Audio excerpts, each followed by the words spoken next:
इस प्रकार से ये इफ़ेक्ट आ जाता है। देखिए बहुत ही बेहतरीन इफ़ेक्ट आपके सामने पेश हो रहा है। देखिए लेज़र लाइट इस तरीके से हमारा टेक्स्ट लिख रहा है।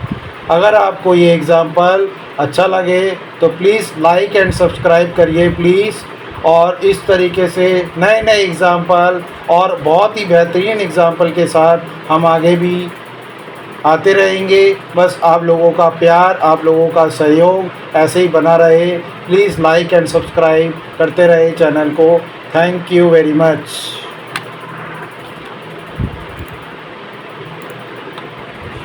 Welcome to my channel.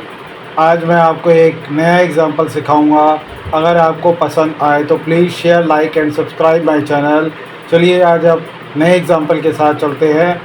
Composition पे जाना है, न्यू कंपोजिशन पे जाना है और यहाँ पे विड्थ लेनी है 1920, हाइट लेनी है 1080 और ड्यूरेशन लेना है 15 सेकेंड और यहाँ पे ओके कर देना है।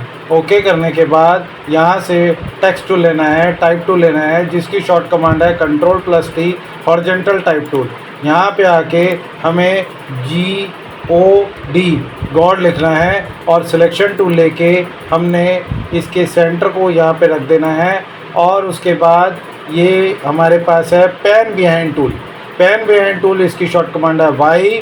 इसको हमने सेंटर में रखना है, इससे हमारा जो पॉइंट है सेंटर पॉइंट आ जाएगा। अब हमने टेक्स्ट टूल लेके इसको सेलेक्ट करके विंडो में कैरेक्टर पे जाना है जिसकी शॉर्ट कमांड है Ctrl+6। यहाँ पे जाने के बाद हम अपने फ़ॉन्ट को, अपने साइज़ को हम इंक्रीज़ डिक्रीज़ कर सकते हैं। यहाँ से हम फ़ॉन्ट स्टाइल ले सकते हैं, यहाँ से हम इंक्रीज़ और डिक्रीज़ कर सकते हैं अपने फ़ॉन्ट को। उसके बाद सिलेक्शन टूल लेने के बाद यहाँ पे राइट क्लिक करना है, क्रिएट पे जाना है और क्रिएट पे मास्क फ्रॉम टेक्स्ट करना है। क्रिएट मास्क फ्रॉम टेक्स्ट पे जाएंगे तो हमारे पास एक लेयर आ जाएगी जो कि मास्किंग लेयर होगी। उसके बाद हमें आपको क्या करना है, विंडो पे इफेक्ट एंड प्रीसेट पे जाएंगे जिसकी शॉर्ट कमांड है Ctrl+5। यहाँ पे हमने क्या करना है, स्ट्रोक लिखना है। स्ट्रोक लिखने के बाद हम नीचे जब स्क्रॉल करेंगे तो हमारे पास नीचे जनरेट आएगा। उस जनरेट पे हमारे पास स्ट्रोक है। उस स्ट्रोक को जब हम उठा के ड्रैग एंड ड्रॉप करेंगे गॉड आउटलाइन पे तो वो इफ़ेक्ट हमारा अप्लाई हो जाएगा, वो स्ट्रोक इफ़ेक्ट उस पर लग जाएगा। उसके बाद हमें क्या करना है, हमने ऑन ट्रांसपेरेंट करना है। ऑन ट्रांसपेरेंट करेंगे तो देखिए G अल्फ़ाबेट आ रहा है पर बहुत लाइट आ रहा है, तो हम इस ब्रश के साइज़ को इंक्रीज़ करेंगे। जैसे ही हम इंक्रीज़ करेंगे तो G हमारा विजिबल होते हुए दिखाई दे रहा है। अब हमने ऑल मास्क पे क्लिक करेंगे तो हमारे पास G, O और D तीनों अक्षर हमारे को दिखाई दे रहे हैं। अब हमें क्या करना है, अब हमने स्टार्ट एंड की वैल्यू को 0 करना है। एंड की वैल्यू को जब हम 0 करेंगे तो हमारे पास कुछ भी दिखाई नहीं दे रहा। और उसके बाद हमने स्टार्ट के वॉच पॉइंट पे क्लिक करना है और इसको इंडिकेटर को आगे लेकर आएंगे अप्रॉक्स 14 सेकंड पे और स्टार्ट पे हम इसको 100 कर देंगे। जैसे ही हम इसको 100 करेंगे तो हम देख सकते हैं कि ये हमारा एक इफ़ेक्ट बन के आ गया है G और D। इस तरीके से हमारा G और D चल रहा है।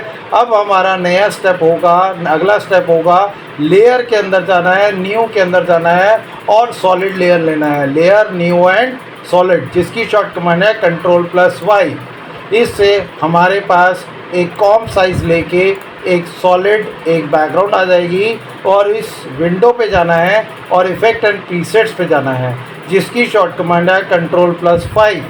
अब Ctrl+5 पे जब हम जाएंगे तो यहाँ पे आके हमने बीम लिखना है, BEAM, जो कि जनरेट के अंदर है। और इस बीम को उठा के हम इस सॉलिड, रेड सॉलिड पे जब ड्रैग करेंगे तो हमारे पास बीम की सेटिंग आ जाएगी। उसके बाद हमने इनसाइड कलर पे ये जो ये कलर आ रहा है इसको हमने यहाँ से येलो लेना है। येलो लेने के बाद इसकी लेंथ को जो 25% है उसको हम 100 कर देंगे। और उसके बाद हमें क्या करना है, यहाँ से हमारा G स्टार्ट हो रहा है तो हमने क्या करना है, इसके स्टार्टिंग पॉइंट पे इस पे क्लिक करके इधर क्लिक करना है। इधर क्लिक करके एंड पॉइंट पे ऊपर क्लिक करना है। तो इसका हमने स्टार्टिंग पॉइंट डिफाइन करा, एंड पॉइंट डिफाइन करा, उसके बाद पैन बिहाइंड टूल लेके इसके सेंटर पॉइंट को हमने यहाँ डिफाइन करना है। ये बहुत ज़रूरी है सेंटर पॉइंट को डिफाइन करना। उसके बाद हमने यहाँ से एंडिंग थिकनेस को बढ़ाना है। एंडिंग थिकनेस बढ़ाने के बाद इसके स्टार्टिंग पॉइंट के जो हमारे पास वॉच टाइम है उस पर क्लिक करना है। उसके बाद हमें फ्रेम बाय फ्रेम हमें इसे मूव करना है। इस तरीके से हमें मूव करना है, पर ध्यान रहे कि इसके वॉच टाइम पे क्लिक होना चाहिए स्टार्टिंग पॉइंट पे, तभी की फ्रेमिंग लगेगी। उसके बाद आप यहाँ पे इस तरीके से फ्रेम बाय फ्रेम हमें इस तरीके से मूव करना है। जिस तरीके से जी हमारा बन रहा है उसी तरीके से हमें फ्रेम बाय फ्रेम इस बीम को भी आगे लेके जाना है।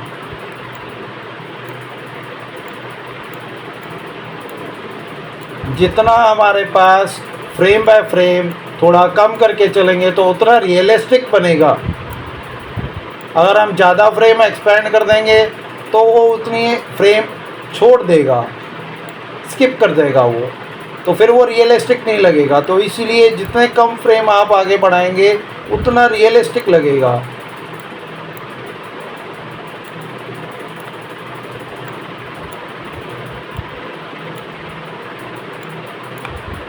इस तरीके से हम फ्रेम बाय फ्रेम जिस तरीके से जी को कर रहे हैं इस तरीके से ओ अल्फ़ाबेट को भी करना है और फिर डी अल्फ़ाबेट को भी करना है।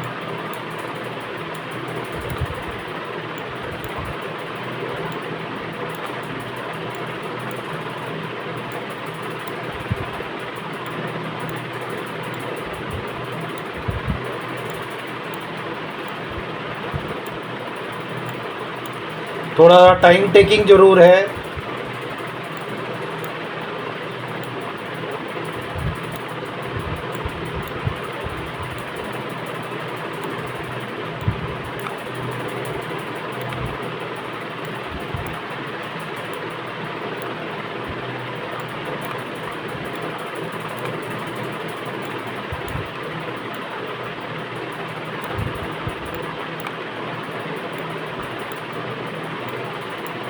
इस तरीके से फ्रेम बाय फ्रेम हमने करते रहना है।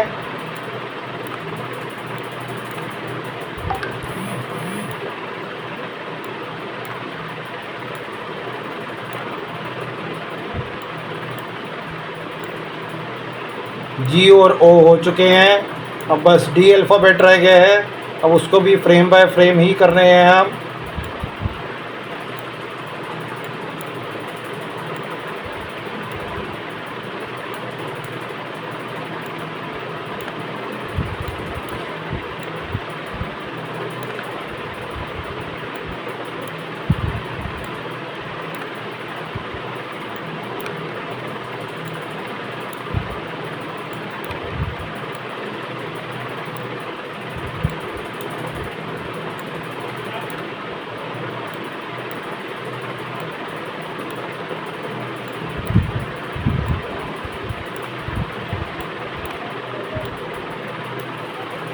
अब आप देख सकते हैं स्पेस बार दबा के इस तरीके से हमारे पास एक इफ़ेक्ट जनरेट होके आ गया कि एक लेज़र बीम लाइट हमारी जीओडी इस तरीके से क्रिएट कर रहा है।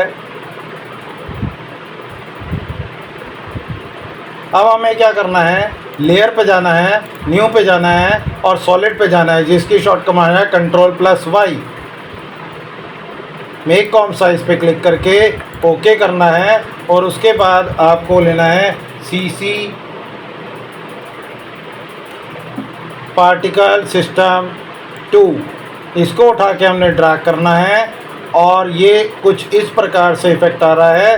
अब हमने इसको लॉन्गिट्यूड को कम करना है। लॉन्गिट्यूड को कम करते हुए अब आपको क्या करना है, यहाँ से इसके को सिलेक्ट करके P प्रेस करना है। P मतलब पोजीशन। और उसके बाद यहाँ पे जब आप आएंगे तो इसमें हमारे पास जो बीम है इसके स्टार्टिंग पॉइंट पे हमने रहना है और इसके जो ये रेड सॉलिड इसका जो पोजीशन है उसको ऑल्ट के साथ क्लिक करना है तो एक्सप्रेशन आ जाएगा। उसके बाद ये जो हमारे पास है एक्सप्रेशन पिकअप पे इसको ड्रा करना है इसके स्टार्टिंग पॉइंट पे कि इसके स्टार्टिंग पॉइंट को पकड़े वो। उसके बाद ये कोड आ जाता है और आपने बार क्लिक करके हमारे पास कुछ